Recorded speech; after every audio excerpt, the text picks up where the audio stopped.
diligent you are, no matter how committed you are, if you're following the wrong instructions, you cannot end up right. Not possible. Okay? But we need more than right instruction, right information, truth. We need motivation, right? Okay? If you're not motivated to go, right? No matter how much you know, you're not going to what? You're not going to do it. You're not going to apply what you know because you're not motivated to go. But you need more than motivation and information. You need wisdom. You need to know how to apply what you know, what inspires you, so that the results will be positive. Does that sound good? Yeah, you need wisdom, you need skills, you need ability, you need that. But there's one final thing that we need. Not only do we need wisdom, we need power. We need ability to do it, right? Because you can know the truth, right? You can be inspired. You can know all the mechanics, but you don't have the power to follow it out. Then you're not successful. So we need all four, right? We need information, inspiration, wisdom, and power. Does that make sense? Yes. All right. Any one of those four pillars are gone, and your experience will not be long-lasting. All right? So we're going to talk about those areas. All right. Now, come on. All right. What is it doing to me? Okay, truth brings what? Freedom. And you shall know the truth, and the truth shall make you what? Okay, does truth make you free? In other words, if you know the truth, you apply the truth, then we have freedom, right? And that freedom can be in terms of, man, I'm feeling better. I've got energy, I've got endurance, right? I'm not bound down by a lot of health problems and issues because I know the what? And the truth sets you what? Free. So if what I'm following is not setting me free, it is not based on truth. Because truth sets you free. You got it? Okay. Many are sick and getting sicker, but only because the instruction they are following is based on what? Faulty information. Deception and error are often presented as truth for the sake of what? Don't be naive. A lot of what goes on in this world today is based on money and money alone.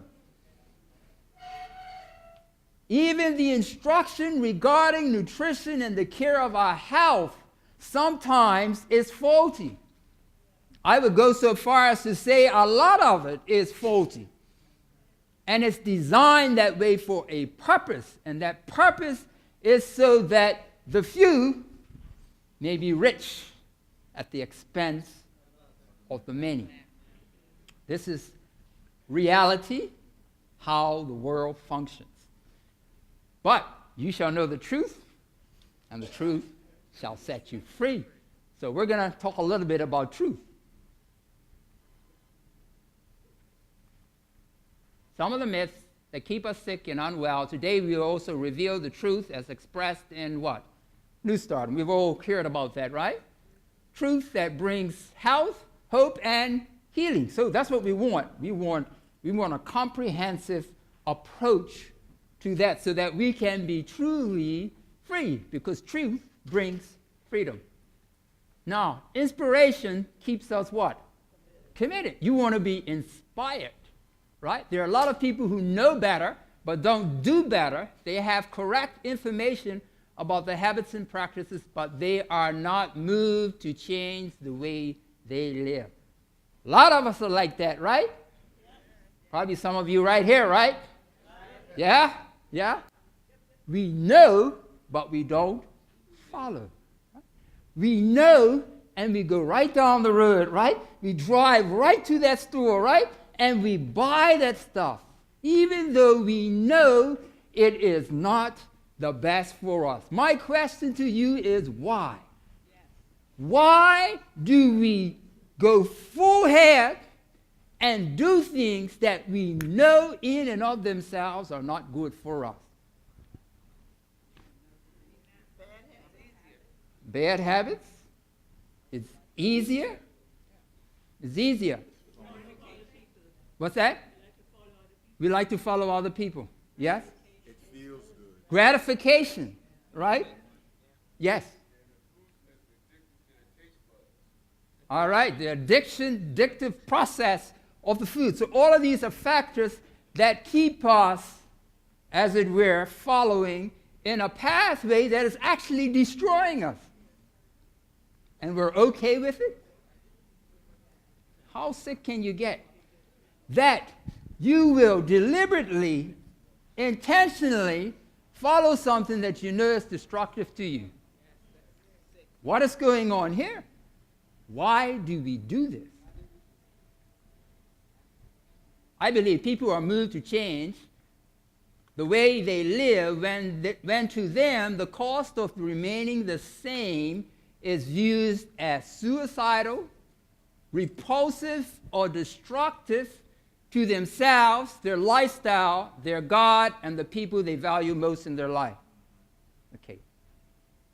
If it's not repulsive enough, if it's not destructive enough, right? We are not going to be moved to make a change. Right? So we reason within our hearts, within our minds, that it's really not that bad. You know what I mean? It's just a little this, right? Right? And we somehow believe within our hearts and mind that that which is not good for us is okay for us. Right? Part of it is we are deceived. Part of it is deception. We actually believe something bad is actually good. But we want to get to the place where we view it as what?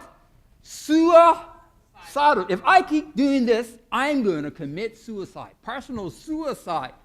Right? This is repulsive. This is destructive. Now, if I gave you a choice to eat a pizza with cheese, right? Or a pizza with worms, how many of you would eat the pizza with worms?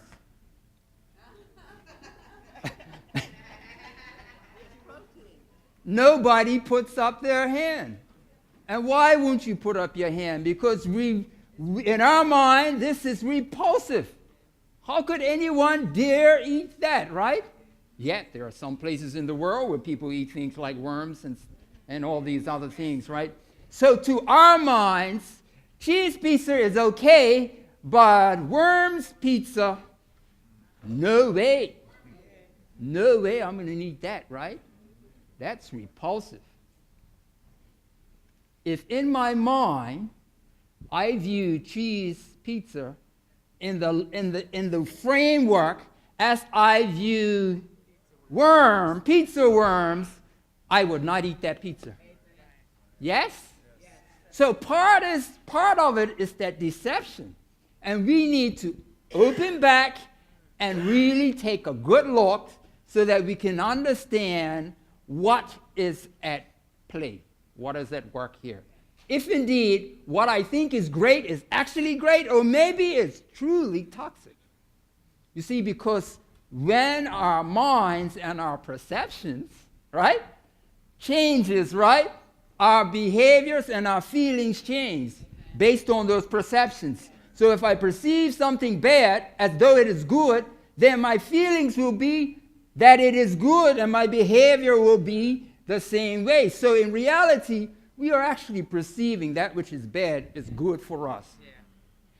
And until those perceptions are changed, no amount of effort on our part, on my part, or anybody else's part is going to cause you to make changes, because you view it as okay. And until you view it differently, you will never truly change or have a long-term success. Because every time you see it, what do you see? Something that's good, something that makes me feel a certain way, right? And I like that way I feel, so I will go back to that because it makes me feel. Not that it is good, but it makes me feel. And if I feel good, it must be good. Is goodness based on feeling? If I make my choices on the basis of my feelings, which come and go and rise and fall like the tide, right? Then I am on sifting sand, right? Because truth may make me feel really uncomfortable. Truth may make me feel mad, right? Because now you're attacking something that I cherish and I like and I want. Therefore, I'm going to retaliate. I'm going to rebel. I'm going to find a way to discount what the truth says because I want to maintain the way I'm living. Does that make sense? But we want to come to a place where we see it as suicidal, repulsive, destructive to ourselves and to our relationships that are most important to us. And perhaps the most important of all relationships is our relationship with our God. Right? Whether therefore you eat or drink or whatever you do, do all to what? To reveal God's glory. And God's glory is his character. And God's character is the qualities that Jesus revealed and displayed, right? When he was on the cross, right? Love those that, right, abuse you, right? Love, give, right? Humility. All of that is a part of what God is like. And when we love him with all our heart, soul, strength, and mind, we will say, the question will be not what feels good to me, but the question will be, what will please my God? How can I live in such a way that this body, which is on loan to me, right, to represent the God who created me, right, will be at the best? Even if it means I'm going to have to let go of something I like, something I enjoy, something I want to have. I am crucified with Christ.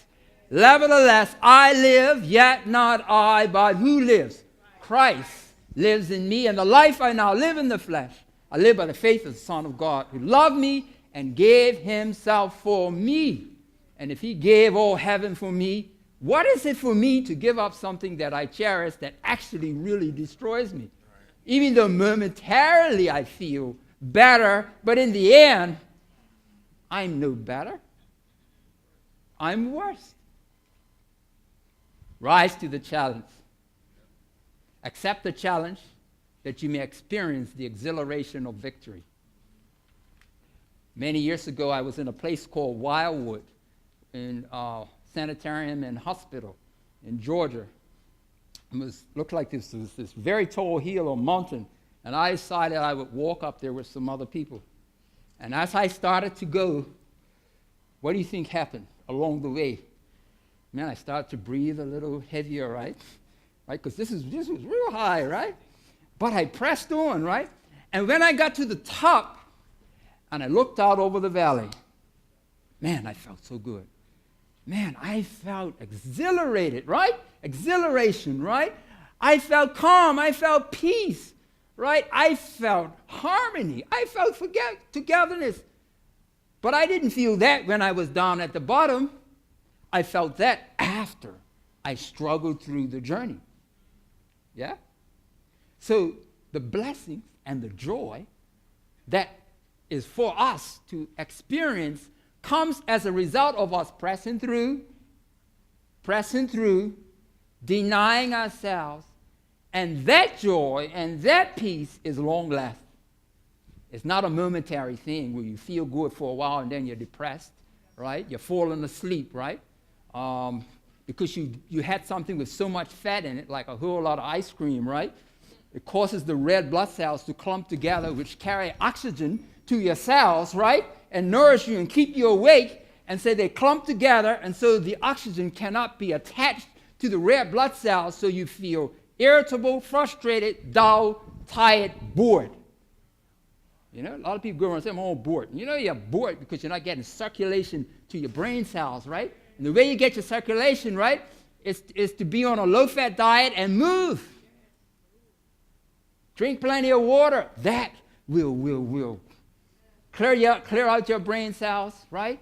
And give you that peace that passes understanding.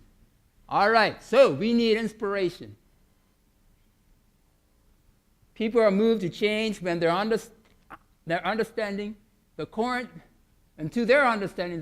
behavior, if continued, would destroy the relationships that mean the most to them. And that's the point you need to come to. Until you come to there, it's just a whole lot of, behavior change principles, what they teach you in school, right? Do this, do that, do that. But inspiration, motivation, right? We must see it for what it really is. The Bible puts it in these words, for the love of Christ, what? Compels us, constrains us. For I am persuaded that nothing shall be able to what? Separate me from what? The love of God. Nothing. No angels, no principalities, no food, right? Shall separate me, right? No inactivity, right? No lack of sleep. Nothing shall be able to separate me. Anyone in Christ is a what? New creation. All things are what? Behold, all things are become what? Everything passes away. Everything that is old, that is untruth, passes away, and all that is what? Good and truth is what we what? Take hold. Isn't that wonderful? Yeah. Isn't that a wonderful concept? That the old is gone and the new is come? Isn't that a reason to rejoice and to be inspired and to go forward? When the enemy of our soul wants us to eat and live in such a way that makes us feel good temporarily for a short period of time, and then it leads to depression, right? Anxiety and stress and cancer and diabetes and every other thing you can think of, right? And it gets us to a point where we just give up on life, yes? Take our lives. But we're not going to do that, right? Behold, I come up, whether therefore you eat or drink, do all to the honor and glory of God. So, that's where we get our inspiration. Yes?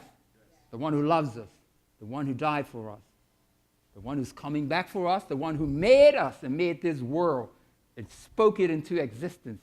And we can live as living examples of him, right? And whatever he commands us to do, he gives us the power to do, to what? To carry it out, right? That's good. All right, we need wisdom. We need to apply knowledge with skill and understanding. It's about application, the correct application of truth, so that our whole being, mind, body, and soul is developed in such a balanced way that we achieve our highest potential. So we're going to talk a little bit about some skills, some things that you can apply, right? Because you got the knowledge, right? You got the inspiration, right? But you got to have wisdom to know how to put all the pieces together, right? So if I'm going to leave here and I'm going to do things differently, then I need some structure, right?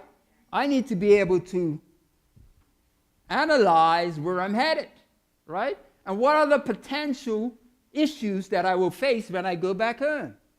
If you do not look at it, if you don't think about it, if you don't plan to address it, then you're just setting yourself up for failure. This is a controlled environment, right? We fix all the food for you, right? We tell you come here, right? Everything is there. You ain't got to stop. You ain't got to cook. You ain't got to do anything, right? Nothing. Then you leave here and all of that is gone. What are you expecting? 2 weeks to overrule 10, 20, 30 years of behavior that has created in your brain, I guess you could say it like rivers or pathways, right? That automatically steer you to what you've been doing all the time. In fact, you don't even have to think. Because your behaviors have become automatic.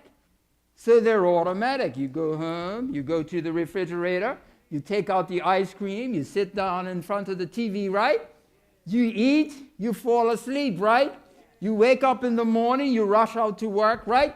And you go through these steps. And for you, it's automatic. There's no thought. So you are living a programmed life. But the program brings death. So, in order for you to change that whole scenario, you have to deliberately make conscious efforts to create new habit patterns in your brain so that eventually you will what? Override those others, and the new will become automatic, like the old was automatic.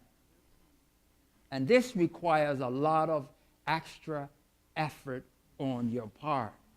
And a lot of us don't like to apply a lot of effort.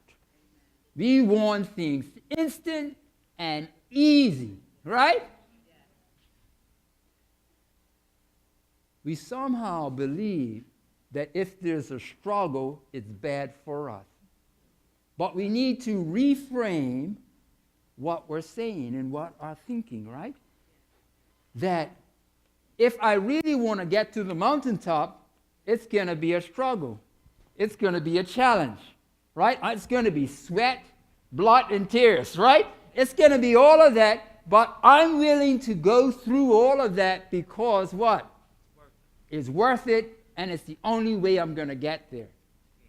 So we're going to talk a little bit about that, and we're going to give you a tool that just going to go through, and it's just one way of really helping you to focus, okay? But remember, all of that is important. So think about that. Think about that, and take it seriously, because if you don't have a plan, it ain't going to be, right? You know, sometimes we go to things and it's all wonderful, then we go back to whatever we were doing before. And we come back again, and we go, no. This is not what we want to do. We want to go beyond that, all right? The Bible puts it, happy is the man who finds what?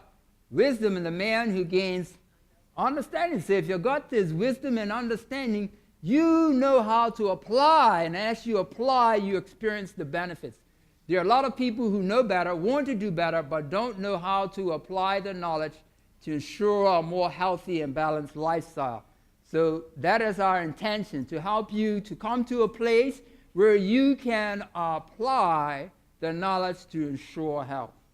All right? So we're going to look at that. With wisdom comes the skills that will enable you to be successful in navigating the road of self-denial that brings what? Freedom. We have prepared for you a problem-solving worksheet that may assist you in navigating this journey, and we will pass that out later. Okay? Number 4, power, the ability to what? To overcome and do the impossible. Yes? That's what we need. We need power. We need power. Accurate information, motivation, and wisdom are all essential to success, but if you do not have power to break free and resist the temptations from health-destroying practices, you will ultimately fail. We need it. We need power. Hallelujah. Power to do the impossible. Power to do what we have failed to do for the past 10, 20, 30, 40 years. That's what we're talking about. An example of this condition was presented by the Apostle Paul before he experienced overcoming power. He said, the good I want to do, I don't, but the destructive practices I don't want to do, I keep on doing. Who can deliver me from these enslaving practices? Man, if you really want to do something, you keep trying and keep trying and keep failing, what does that do to you? Does that inspire you? No. It impresses you. You're going over and failing. Finally, you get to the place, well, ain't worth it, right? Let's just give it up and go on, because it ain't going to happen. But I want to tell you, that's not the truth. You shall know the truth, and what the truth will do? Set you free. Okay? Paul said, when I am weak, then am I. Most gladly, therefore, will I glory in my infirmities, that the power of Christ may what? Rest upon me, dwell upon me. So God's strength is made perfect in what? Your weakness, my weakness. God comes in when we're weak. God doesn't come in when we're strong. Right? When we think we're strong, that's the time we fail. When we think we got it all together, that's when we fail. When we realize our great need, that we don't have it all together, and we say, Lord, I entrust you, help me. Then we become more than a conqueror. Then we overcome.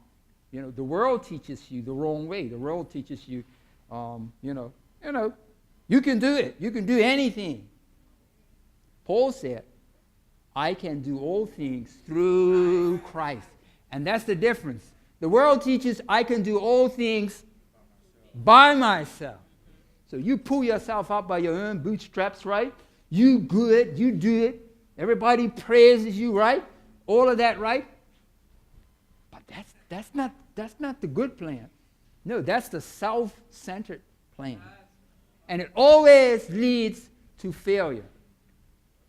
In one way or another, you get to the point where you think you know it all, and you treat others like a doormat.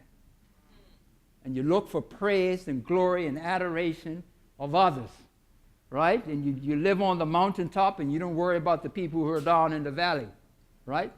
That's what this self-glorification does.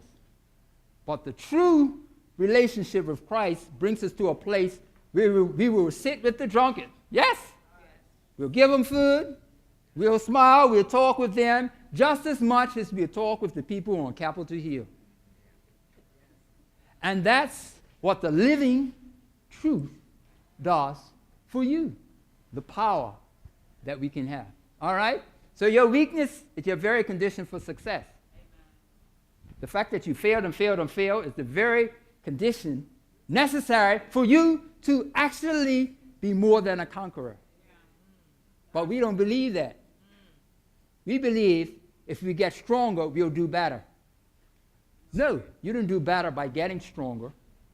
You do better by linking with Christ, recognizing your inefficiency, your inability to do anything that's of any eternal worth apart from Him. But we think we've got it together. We've got talents, we've got abilities, we've got looks, we've got education, we've got all this stuff, right? And because of all that stuff we've got something. We've got something to bring to the table. But you know what Jesus said to that?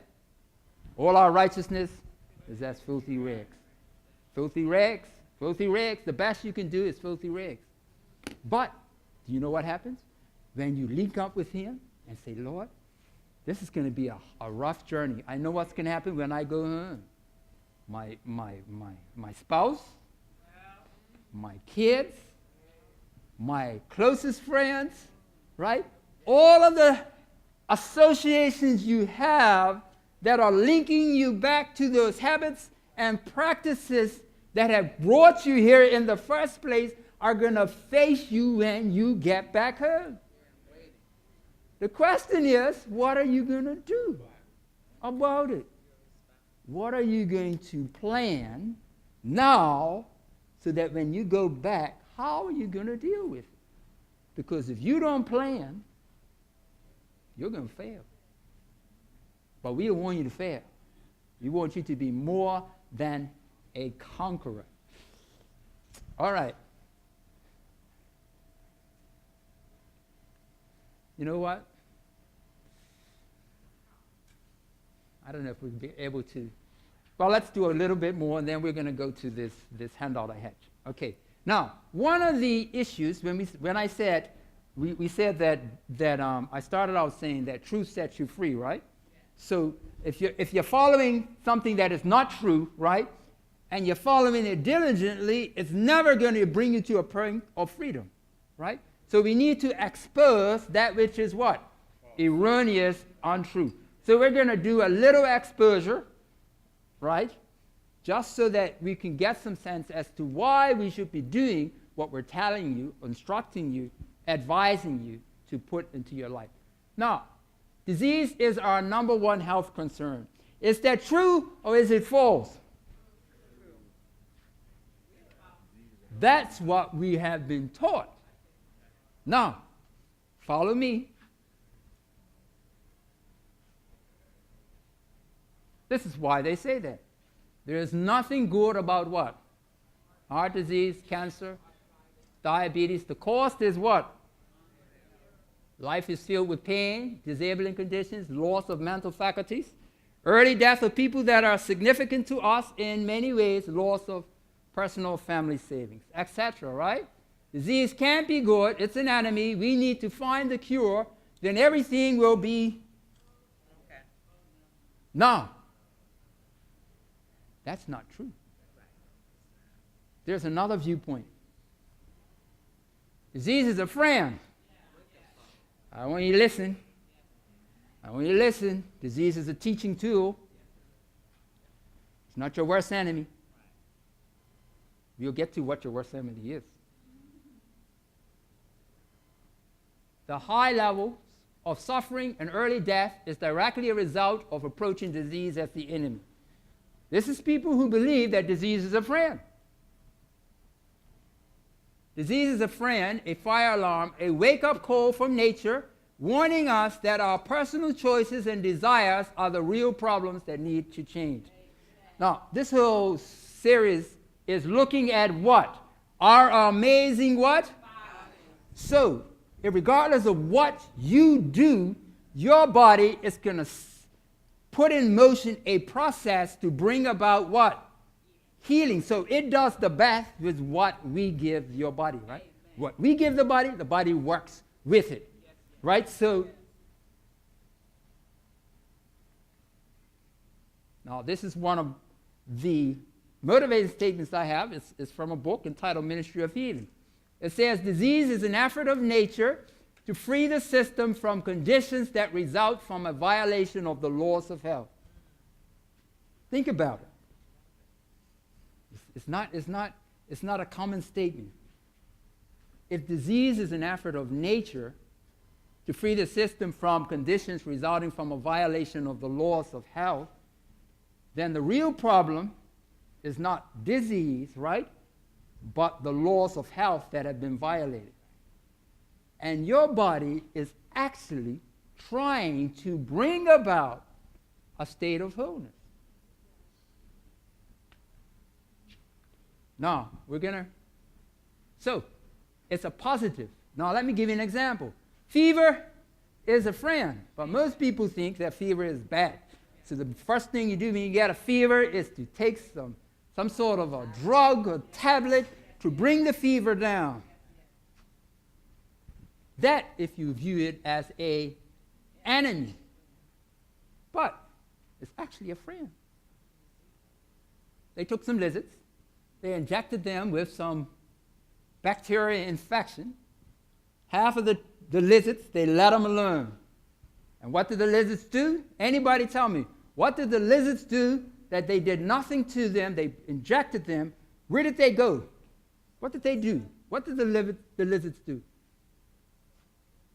They crawled out into the sun. Of course, it's right there, right?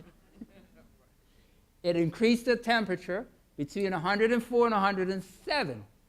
Less than 33% died. And the lizards were prevented artificially by aspirin from raising their temperature 75%, and more of them died. So we prevented the fever and they died. We allowed the fever and they lived. So a fever is nature's way of helping to deal with poisons, toxins, all those sorts of things. Guess what happens? Your white blood cells, which are part of your immune system, increase in number and activity by 200 to 300%. Foreign elements and bacteria are more easily destroyed. the blood flushes to the skin where fixed macrophages, these are forms of white blood cells, that purify the blood. So when you exercise, right, you start perspiring, right? And what is happening? The toxins and everything are coming what? To the surface, and the macrophages in your skin will do what? Purify the blood. Isn't that wonderful? Yes.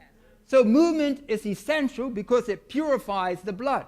It is the most effective way of detoxification. One of the most effective and natural ways is to keep moving.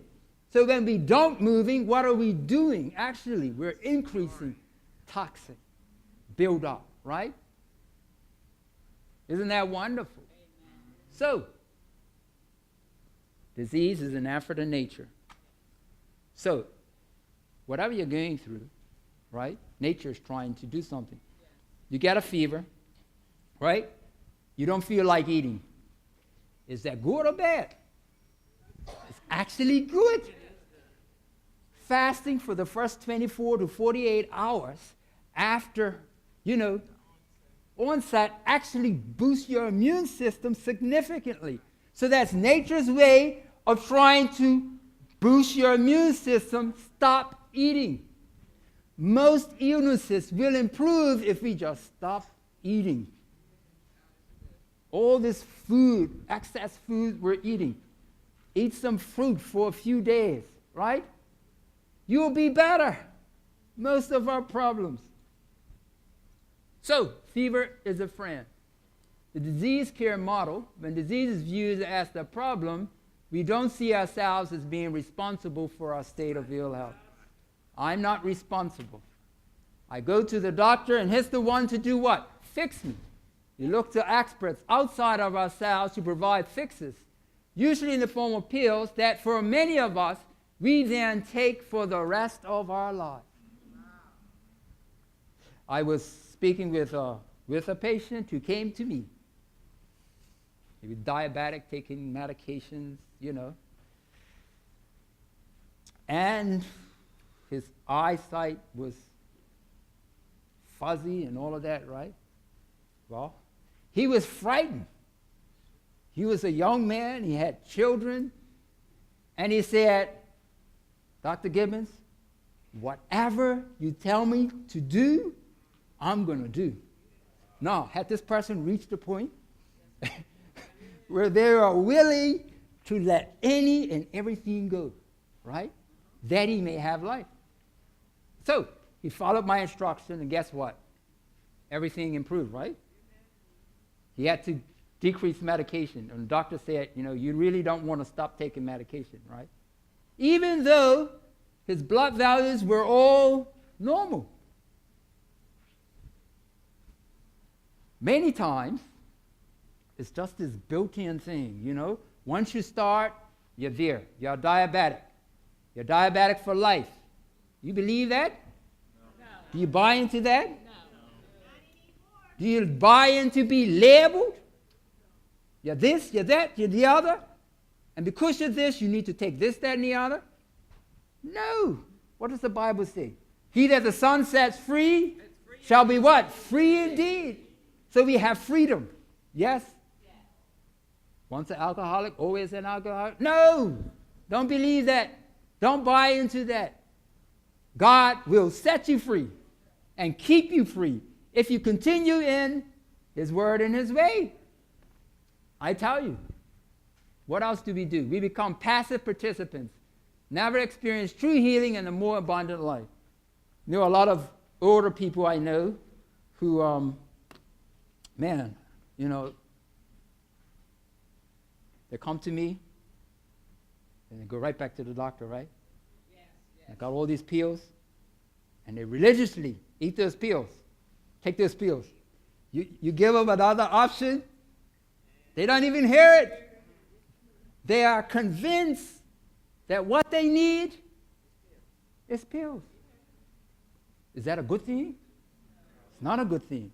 The real problem, in most cases, is not the symptoms and signs that we label as disease, but the lifestyle factors underneath that created the environment for the body to express what you see and what we label. The issue is not what you see. The issue is what you do. So we need to take personal responsibility for our own actions, for what we eat, how we eat, when we eat, and why we eat. What do we eat? Well, the best, according to the principles in the Word of God and in the scientific literature, is plant foods. The more of them you eat, whole plant foods, the better off you will be. Nope. Earns about that. Let's see if we can talk a little bit about that. Go from minor illnesses to major and an early death, and that's the result. All right? We're going to skip right over this. We don't have time. Then it shall come to pass, because you listen to these judgments and keep and do them, the Lord will take away from thee what? All sickness, and will afflict you with none of the terrible diseases of Egypt. And the Egyptians died from everything we died from. Okay? But it's all about following principles. When they fulfilled the condition, the promise was verified to them. There was not one feeble person among their tribes. There are divinely appointed rules which, if observed, will keep human beings from disease and premature death. There are divinely rules, wonderful things that we, wow. Okay, to many whom Christ healed, he said what? Last say what? What does that imply? That sin, that sometimes what we do, right, is what? It's because of our own choices, right? But do you know that's not the only reason why people get ill sometimes? Who sinned, this man or his parents, that he was born blind? Jesus answered, neither this man nor his what? But that the works of God should be.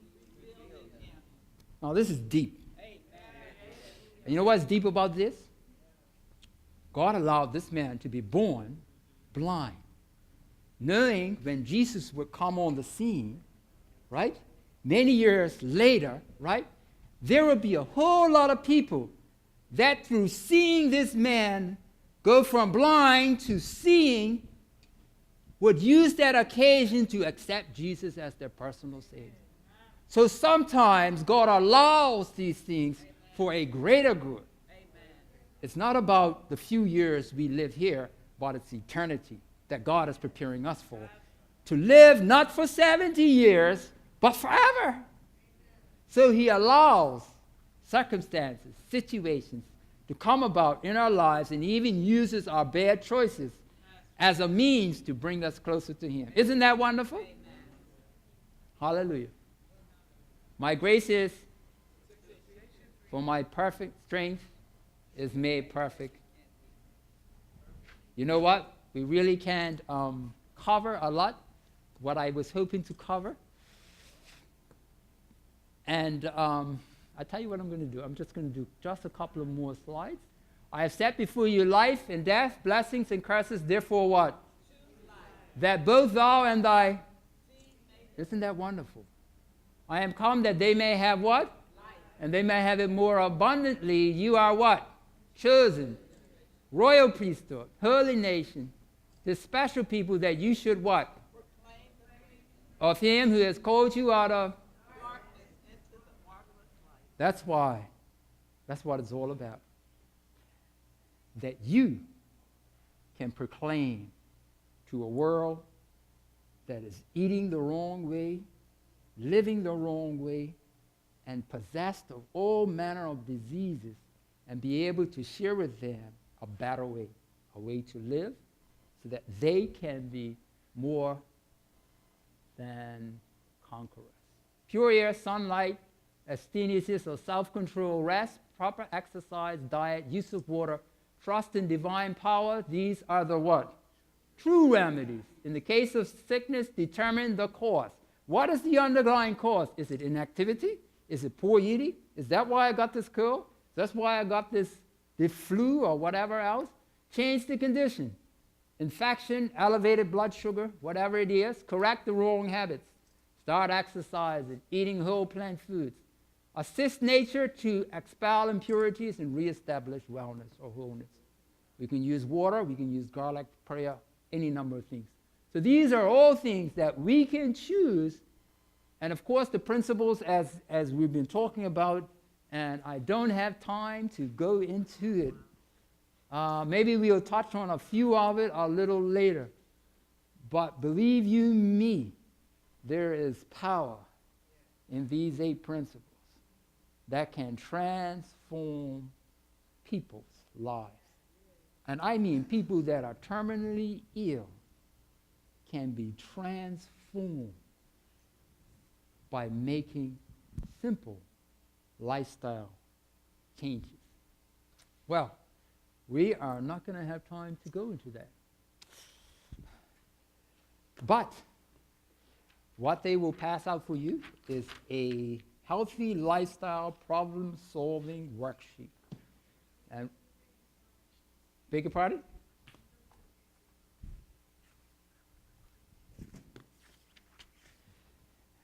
Maybe we'll be able to touch on some of those in another presentation we have. I think you will find it inspirational and probably challenging to some of the things you're doing, and that it will bring you to a point where you see those practices as being what? Antagonistic to your health and well-being, so that you can reframe, right, why you do something. Let me give you an example. You ever heard of a widow burger? A widow burger. Anybody get an idea? When I say widow burger, what comes to mind? McDonald's? What about the first word? Widow burger. Something that separates you from your...